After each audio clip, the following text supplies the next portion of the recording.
चिपटाए हुए हो, यानी इनसे अपनत्व लगाए हुए हो, ये आपकी वस्तु है ही नहीं। जीव की जो वस्तु है वही साथ जाती है। तो वशिष्ठ जी राजा दशरथ को कह रहे हैं, सुन नृप जास विमुख पछताही, जास भजन बिन जननी न जाई। ये राजन सुनिए, जिनसे विमुख होकर लोग पछताते हैं और जिनके भजन के बिना जी की जलन नहीं जाती, वही स्वामी श्री राम जी आपके पुत्र हुए थे, जो पवित्र प्रेम के अनुगामी हैं। इससे तो प्रेमवश आपके पुत्र हुए, प्रेम के कारण, वरना ये तो अगुण है, अखंड है, अनंत है, अनादि है। इनको किसी से कोई लेना देना नहीं। आपके प्रेम की पास में बंधकर ही ये आपके पास आए हैं। और जीव यदि इनसे विमुख होता है तो जीव का बंधन छूट नहीं सकता। जीव की जलन, जीव का दुख, जीव की विपत्ति कभी नष्ट होती नहीं जब तक ईश्वर की शरण में नहीं जाएगा।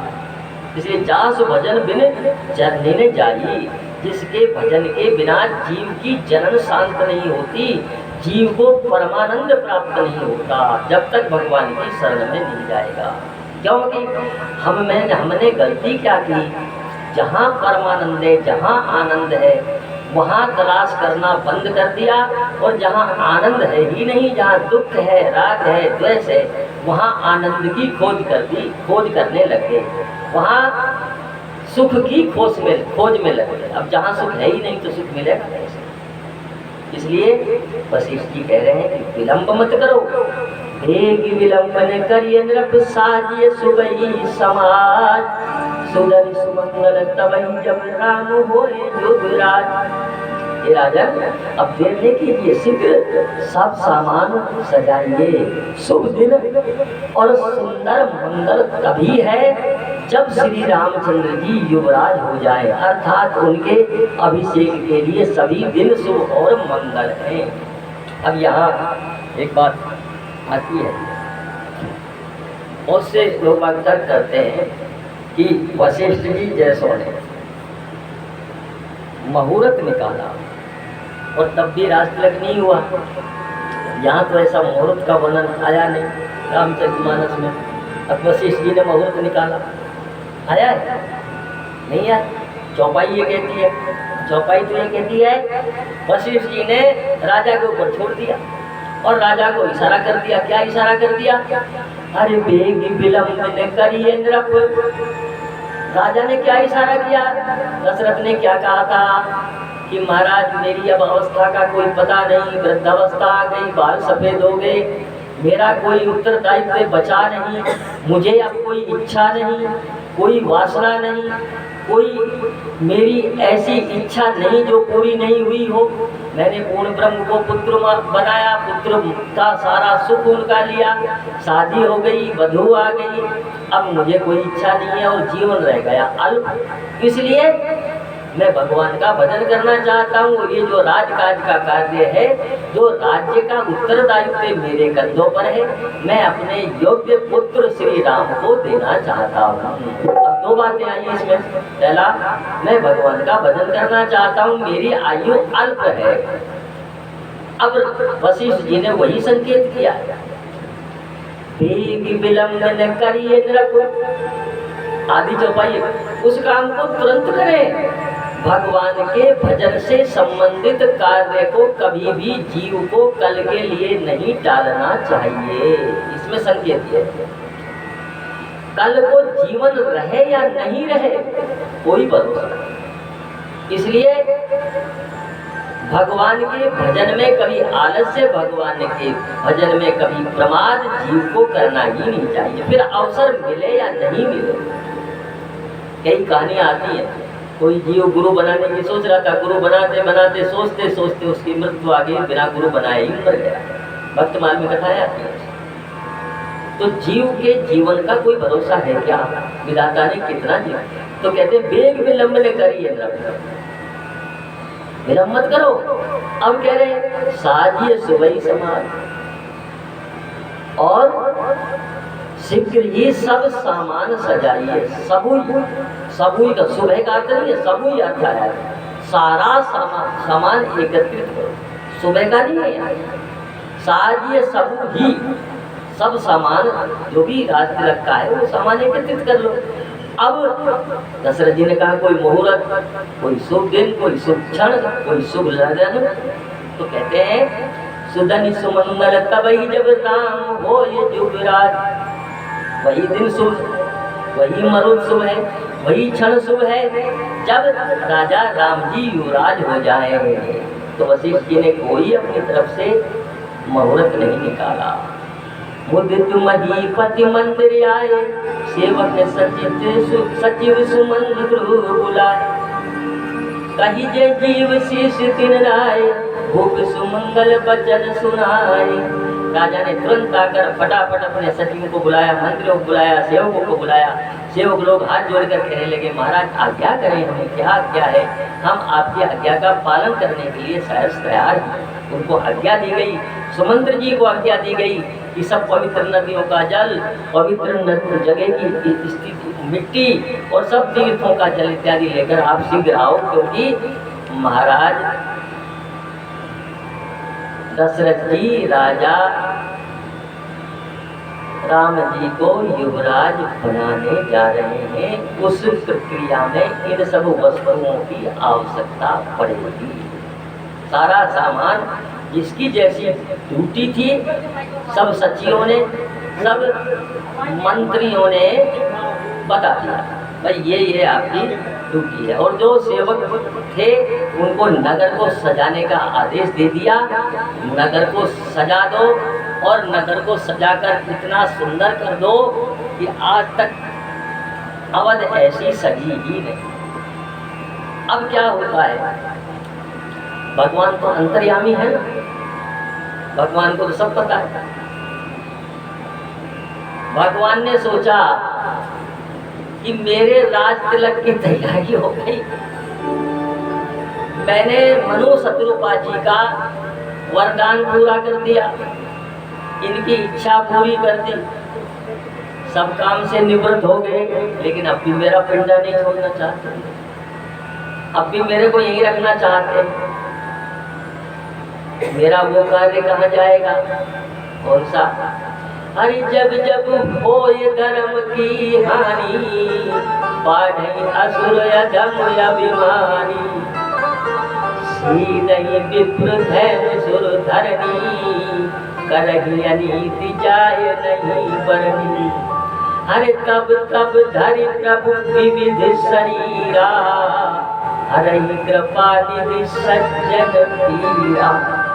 अब मैंने इनको तो खुश कर दिया, इनका तो वरदान पूरा कर दिया, लेकिन जो सज्जन, जो दीन दुखी मेरे कारण मेरा सहारा लेकर अपना जीवन वनों में काट रहे हैं, उन राक्षसों का अत्याचार सहन कर रहे हैं, पृथ्वी इतना अत्याचार सहन कर रही है, मेरे भक्तजन कितने समय से, कितने जन्मों से मेरे दर्शनों की अभिलाषा लिए हुए वन में नियम संयम कर रहे हैं, पत्तों का आहार कर रहे हैं, वायु को पी रहे हैं, आतप का, गर्मी का, वर्षा का, सर्दी का संकट सहन कर रहे हैं, उनका संकट कैसे दूर होगा?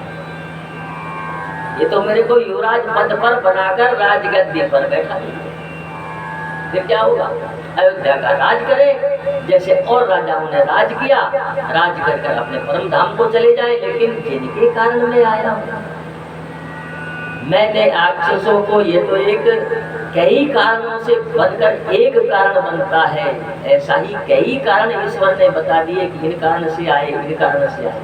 इसलिए शिव जी भगवान कहते हैं प्रभु के आने का एक कारण कह ही नहीं सकते उमा, किस कारण से प्रभु आते हैं, लेकिन मेरी सम्मति यह है अगुण अखंड अनंत अनादि, जिहि चिंतई परमार्थवादी, अरे नेति नेति जेहि वेद निरूपा, चिदानंद निरुपाधि अनुपा, उपजई जासु वंश ते नाना, शंभु बिरंज विष्णु भगवान ऐसे प्रभु सेवक बस ऐहु अरे भगत हेतु लीला तनु गहु।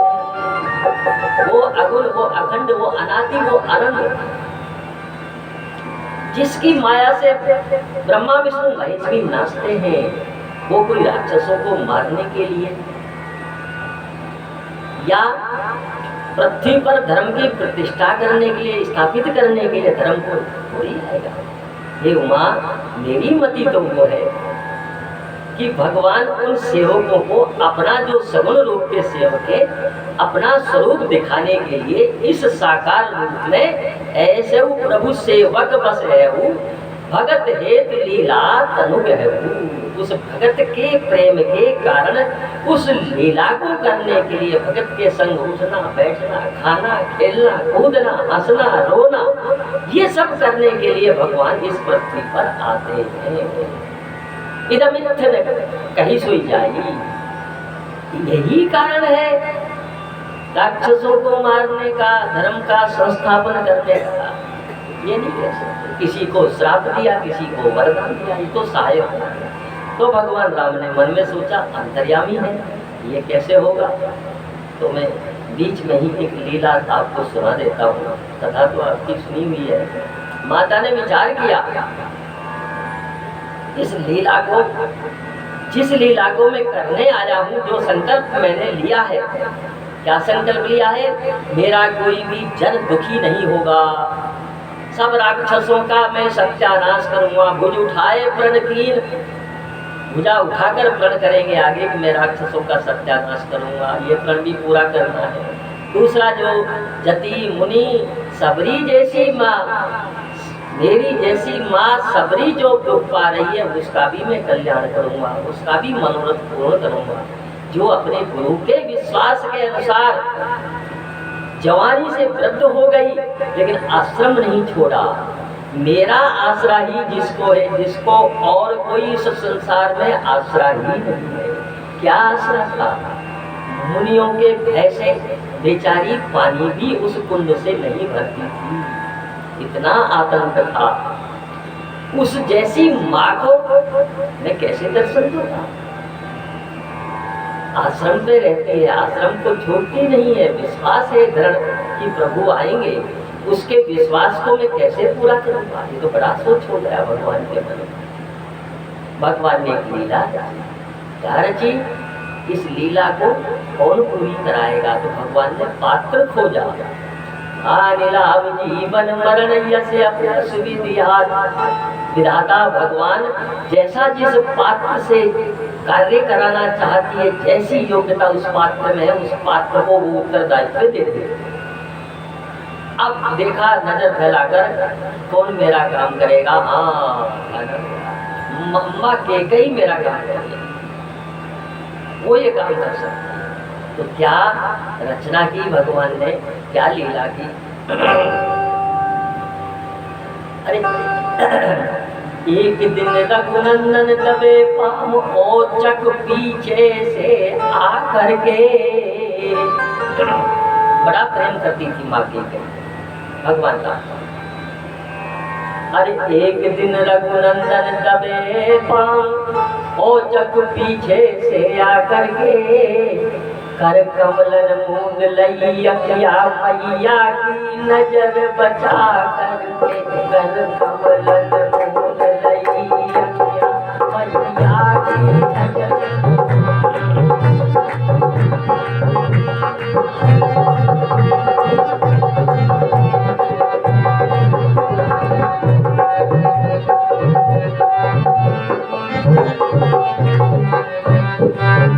कहीं मौन रहे कुछ देर प्रभु, मुख से नहीं कहते कछु बैना। कहीं मौन रहे कछु देर प्रभु, मुख से नहीं कहे कछु बैना।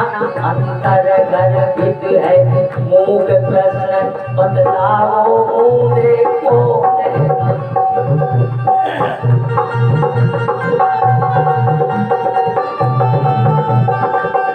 अंतर गर्भित है मूक प्रश्न, बदलाओ देखो नैना। आकर के नैन बंद कर लिए और पीछे से जो नैन मूंद है, जैसे बच्चे खेलते हैं, बताओ नैन बंद कर लिए और बताओ मैं कौन हूँ। इनका इशारा था कि बताओ कौन हूँ, और बोले नहीं, इशारों इशारों माँ समझ गई। बाकी ये पूछना चाहते हैं मैं कौन हूँ, लेकिन माँ उस बात को नहीं समझी। इसको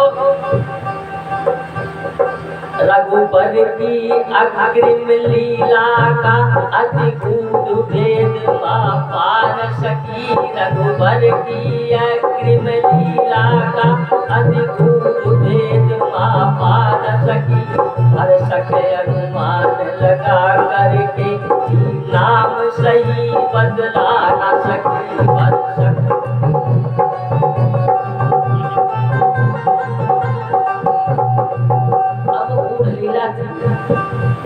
अच्छे अच्छे ऋषि मुनि शिव ब्रज भी उसकी माया के आगे नतमस्तक हो जाते हैं।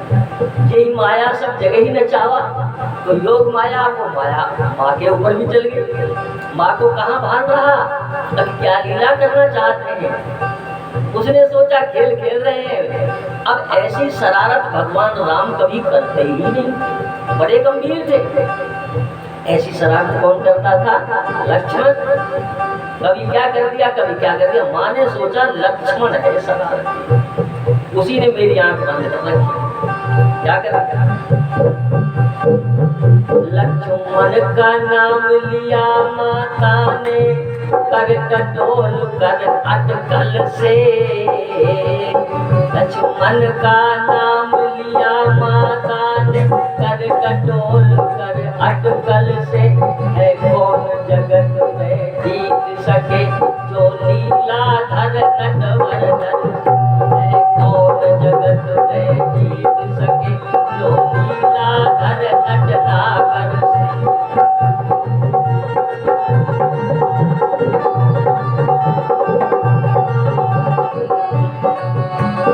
अब लक्ष्मण का नाम लिया, अब आंखें नहीं खोली। ये खेल होता है। सही नाम बता दिया तो जिसने आंखें बंद करी वो हार गया, और गलत नाम बताया तो जिसकी आंखें बंद की वो हार गई। जीत हार का खेल होता है। बच्चे खेलते हैं, आकर चुपचाप बंद कर लेते हैं आंखों को, और वो सही बता देता है तो क्या मैं जीत गया, और सही नहीं बता पाता है तो जिसने बंद किया क्या मैं जीत गया। अब जो जीत जाता है उसकी शर्त पूरी करनी पड़ती है उसकी। क्या हरे बोले रघुबर इस खेल माही, मैया तू मुझसे हार गई। क्या कहते हैं? ये मैया तुम मुझसे हार गई इस खेल में। माता बोली प्यारे रघुबर, मैं तो तुझ पर बलिहार गई। अरे राम, मैं तो तुझसे जीतने के बाद भी हारती हूँ, मैं तो बलिहारी जाती हूँ, इसलिए हार और जीत का प्रश्न ही कहाँ है। ये मैया ये खेल था, आप हार गई। जो हारता है वो जीतने वाले के मन माफिक उसके अनुसार चलता है, उनको चीज देता है। तो माँ की प्रसन्न हो गई, हे प्यारे पुत्र, मैं तो तेरे ऊपर बलिहारी जाती हूँ, सर्वस्व न्यौछावर करती हूँ। कोई अदेय वस्तु मेरे लिए नहीं है जो मैं आपको नहीं दे सकती। जी खोलकर प्राण भी मेरे मांगेगा, मैं हर्ष दूंगी। इतना प्रेम करती हूँ माँ की, इसलिए निसंकोच होकर माँ। ये तो खेल था, और खेल नहीं भी होता तो भी आप तू मेरे से मांगता तो मैं देने में कोई संकोच नहीं करती, क्योंकि मुझे प्राणों से भी ज्यादा प्रिय है। और प्राणों से जो चीज प्रिय होती है, प्राण उसके सामने क्या होगा। तो माता बोली मैं भी दूंगी, मुँह मांगा रघुबर प्यारे को। आप जो मांगो मैं दे दूंगी। जो मन भावे सो मांग लाल, अपनी इस जीती बाजी में। जो मन भावे सो मांग लाल, अपनी इस जीती बाजी में। होगी प्रसन्नता परम मुझे, मैं राजी तेरी राजी में। होगी प्रसन्नता परम मुझे, मैं राजी तेरी राजी में। मैं तेरी प्रसन्नता में प्रसन्न हूँ, जो तेरे को अच्छा लगे मांग ले। अरे बोले रघुवर हाँ मांगूंगा। ठीक है भैया, आप कह रही है तो मैं मांगूंगा। जब आपने कह दिया तो मांगूंगा जरूर। बोले रघुवर हाँ मांगूंगा, पर कठिन मांग होगी मेरी। माँ वचन मुझे दो, जो मांगू इच्छा पूरी होगी तेरी। मुझे वचन दे दो, जो मैं मांगूंगा मुझे दे देना, आपकी भी इच्छा मैं पूरी कर दूंगा। माता बोली प्यारे रघुवर, जो मांगोगे सो पाओगे। क्योंकि विश्वास मुझे है राम भद्र, जग हित ही तुम करवाओगे। आप इतने भद्र हैं, इतने जीवों की कल्याण की सोचते हैं, संसार का हित ही करवाओगे, मुझसे हित नहीं करवाओगे। अपने लिए तो आपको कोई वस्तु चाहिए ही नहीं।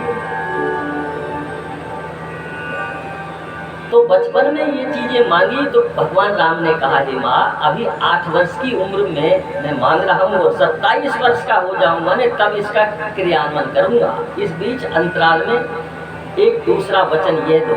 बचपन में ही ये खेल खेला था। राम जी को जब राजपद जाने देने की तैयारी हुई तो उनको याद आ गया, हाँ ये पात्र इस कार्य को करेगा, वो जो मैंने वादा उनसे कैकेयी माता से करा रखा है।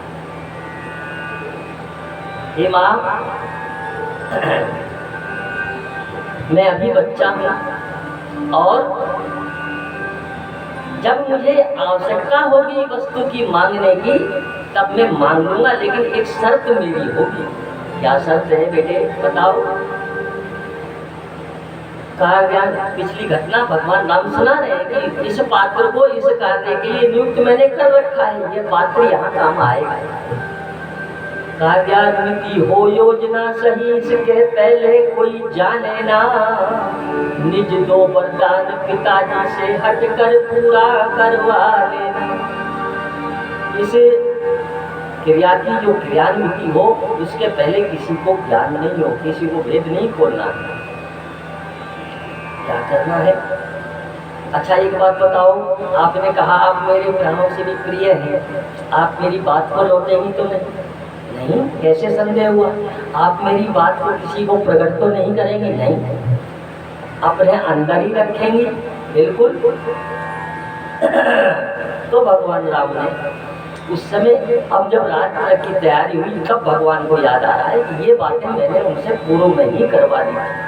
अब उन बातों का समय आ गया है, इसलिए माँ अम्बा कैकेयी ही इस कार्य को कर सकती है। अब वो क्या कार्य था?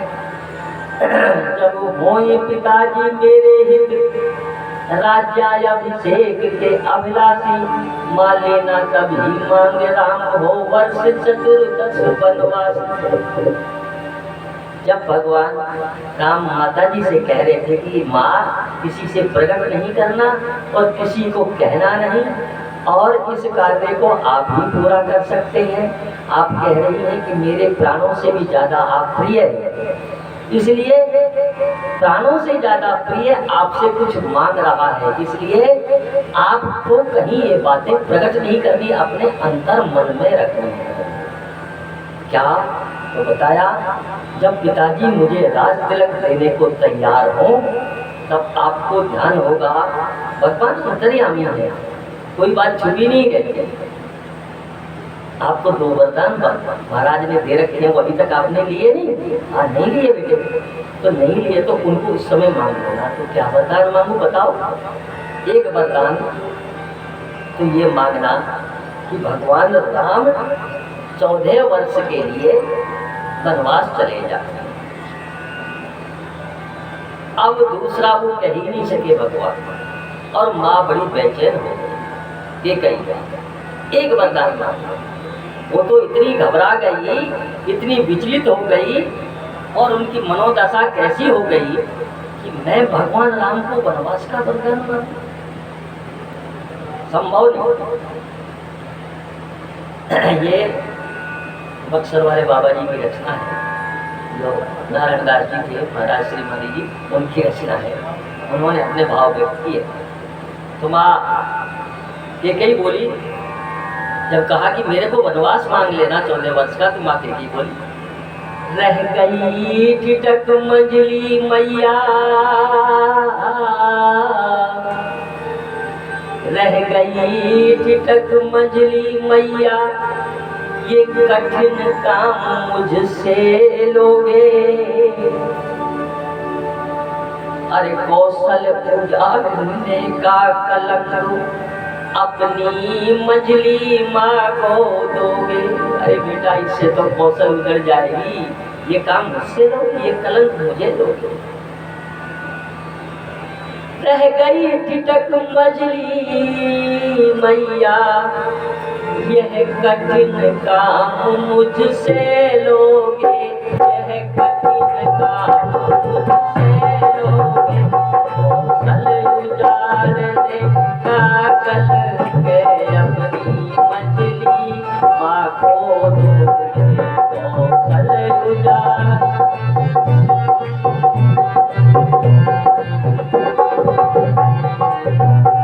फिर भी यदि तुम्हें पसंद यही, फिर भी यदि तुम्हें पसंद यही, यह योजना अगर जनहित कर है, यह योजना अगर जनहित कर है। पति पुत्र राज्य सुख सुयस स्वर्ग, अब रुचि पर सकल निछावर है। पति पुत्र राज्य सुख सुयस स्वर्ग, अब रुचि पर सकल निछावर। ये कलंक मुझको दोगे, कौशल उजाड़ने का कलंक आप मुझ पर दोगे, मुझसे ये कार्य करवाओगे। हे मैया, हे माँ, आप तो कह रही थी मैं आपको प्राणों से प्रिय हूँ। माँ समझी, ठीक है, यदि आपको यही पसंद है और ये योजना संसार के लिए हितकर है, भगवान ने कहा माँ, संसार का कल्याण इसी के तहत होगा। मेरे राजा बनने से संसार का जीव का कल्याण नहीं होगा।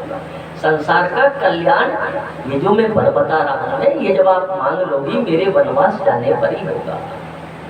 माँ इतने प्रेम में विहल थी, माँ ने ज्यादा विचार नहीं किया और माँ बोली कि हे अम्बा, यदि ऐसा है और यदि ये योजना जन कल्याण के लिए है, तो इस पर पति पुत्र राज्य सुख सुयस स्वर्ग ये सब मैं न्यौछावर कर सकती हूँ। रुचि, आपकी रुचि के ऊपर आपके प्रेम के कारण सब न्यौछावर। और किया, पति को न्यौछावर किया, विधवाओं को, राज्य सुख को न्यौछावर किया, राज्य का सुख भी नहीं होगा। सुयस तो रहा ही नहीं, हर व्यक्ति गाली देने लगा, हर प्रवासी गाली देने लगा। और स्वर्ग तो भगवान को पता क्या हुआ। बाकी ये श्री माली जी कहते हैं कि सबको न्यौछावर से गिरा। लेकिन हे प्रिय पुत्र, ये जो वरदान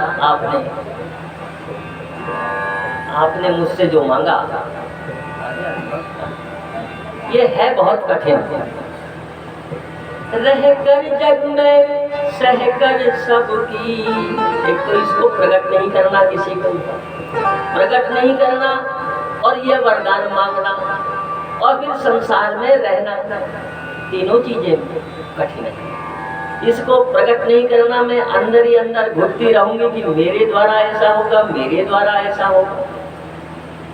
एक दूसरा सब मेरे को गालियां देंगे, अब कीर्ति का भागनी होगी, यश नहीं रहेगा। और स्वर्ग तो पता नहीं, आप जैसे भगवान राम के प्रति मैं ऐसा वरदान मांगू, सारे लोग बात तो यही कहेंगे कि बहुत बुरा किया, क्या प्रेम करती थी? भगवान राम बोले, हे माँ, आप पश्चाताप मत करो, मैं आपको कभी अपने हृदय से अलग नहीं करूंगा, ये मेरा वादा है। और यहाँ शिक्षा ये लेनी चाहिए, भगवान ने जब माँ अम्बा से कहा कि मैं अपने हृदय से आपको कभी अलग नहीं करूंगा, तो संसार चाहे कुछ भी कहे, संसार की क्या परवाह है। संसार चाहे पति कहीं जाए, चाहे बेटा कहीं जाए, बेटा त्यागे, पति त्यागे, कहीं कोई भी त्यागे, जब संसार अपना काम लेकर छोड़ दे या बिना काम लिए जीव को छोड़ दे, भगवान अपना ले उसको, फिर जीव को क्या चिंता है।